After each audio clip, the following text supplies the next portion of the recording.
मेरे पिता के जाने के बाद जिनको मैंने अपना पिता माना, उन्होंने अपना आशीर्वाद का हाथ मेरे सर से हटा लिया और सड़क पे फेंक दिया गया, इसी सोच के साथ कि चिराग पासवान टूट जाएगा। पर ताकत भी कहीं ना कहीं मेरे पिता ही मुझे देते हैं। हर संभव प्रयास किया गया चिराग पासवान को समाप्त करने का। मेरा परिवार तोड़ा, मेरा घर तोड़ा, और उनकी जगह अगर मेरे पिता होते, अगर आज वो अगर जीवित होते, तो क्या वो मुझसे कितना भी नाराज़ होते, क्या वो भी ऐसा ही करते जैसा मेरे चाचा ने मेरे साथ किया? क्या मुझे घर से, परिवार से, अपनी ही पार्टी से निकाल के बाहर तो नहीं फेंक देते? तो शायद उन्होंने कभी मुझे बेटा ही नहीं समझा, बट बहरहाल वो। और अभी भी अगले चुनाव में आप बाहर तो लड़ लेंगे, लेकिन घर में जो चल रहा है चिराग, उसे कैसे टैकल करेंगे? सही बात है, बाहर की आप लड़ाई लड़ लेते हैं, घर पे लड़ना ज़्यादा मुश्किल होता है और अपनों से लड़ना और ज़्यादा मुश्किल होता है। बहरहाल इसीलिए मैं किसी लड़ाई में उलझा ही नहीं हूँ। मेरी लड़ाई से बिहार को फर्स्ट, बिहारियों को फर्स्ट बनाने की है। मेरी कोई घर वालों से लड़ाई नहीं है, अपनों से कोई लड़ाई नहीं है। मैं सिर्फ अपनी नीति सिद्धांतों पर आगे चल रहा हूँ। मुझसे बड़े हैं, आप मेरे चाचा जी का जिक्र कर रही हैं, मुझसे बड़े हैं उम्र में। उनकी गाली भी मेरे लिए आशीर्वाद है। वो मेरे बारे में जो कहें वो कह सकते हैं, उनका पूरी तरीके से सम्मान है।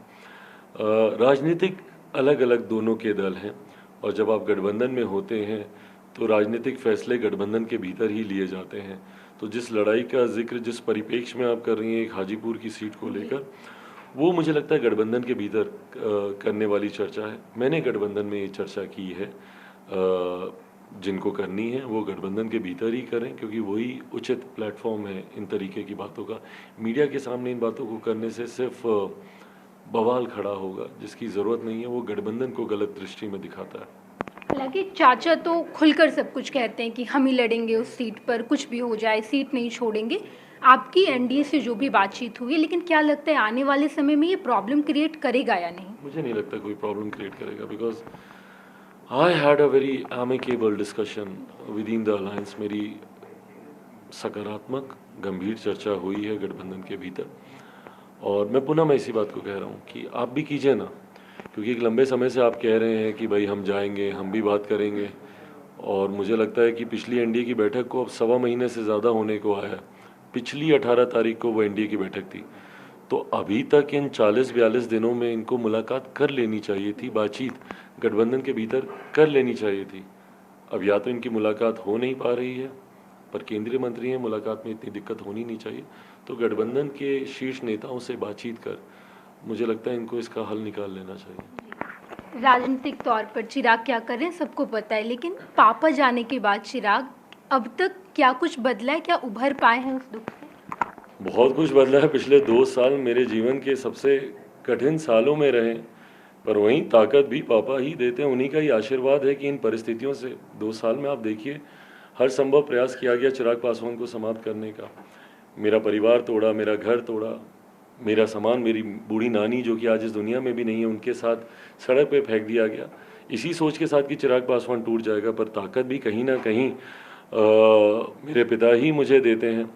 परिवार, मेरे पिता के जाने के बाद जिनको मैंने अपना पिता माना, उन्होंने अपना आशीर्वाद का हाथ मेरे सर से हटा लिया, और मैं सिर्फ यही सोचता रहा कि भाई नाराज़गी कुछ भी हो, है तो मेरे चाचा, और उनकी जगह अगर मेरे पिता होते, अगर आज वो अगर जीवित होते, तो क्या वो मुझसे कितना भी नाराज़ होते, क्या वो भी ऐसा ही करते जैसा मेरे चाचा ने मेरे साथ किया? भले मुझसे लाख नाराज़गी होती, पर मेरे पिता मुझे कभी अकेला तो नहीं छोड़ते, या मुझे घर से, परिवार से, अपनी ही पार्टी से निकाल के बाहर तो नहीं फेंक देते। तो शायद उन्होंने कभी मुझे बेटा ही नहीं समझा, बट बहरहाल वो पास्ट की बातें हैं। उन तमाम चीज़ों से बहुत आगे निकल गया हूँ। विकसित बिहार को बनाने की लड़ाई लड़ रहा हूँ। बिहार फर्स्ट, बिहारी फर्स्ट की मैं बात करता हूँ। पूरा ध्यान अब उस तरफ केंद्रित है। ये लो, मुंह मीठा करो। आज मैंने अपना जॉब छोड़ दिया, अब हम पूर्णिया वापस जाएंगे। जॉब छोड़ दिया है? मतलब ये घर कैसे चलेगा? हम करेंगे क्या? और माँ बाबूजी क्या बोलेंगे? इसलिए मैं एक और मिठाई का डब्बा लाया। अपने बिजनेस के लिए लोन अप्रूव हो गया। अरे लोन अप्रूव हो गया वो तो ठीक है, लेकिन पूर्णिया में हम रहेंगे कहाँ? अपना घर भी तो नहीं है वहां। इसलिए तो एक और मिठाई का डब्बा अलग से लाया हूं। हमने पूर्णिया में घर ले लिया है, पूर्णिया के ई होम्स पैनोरमा में। पूर्णिया में पैनोरमा ग्रुप लेकर आए हैं ई होम्स पैनोरमा।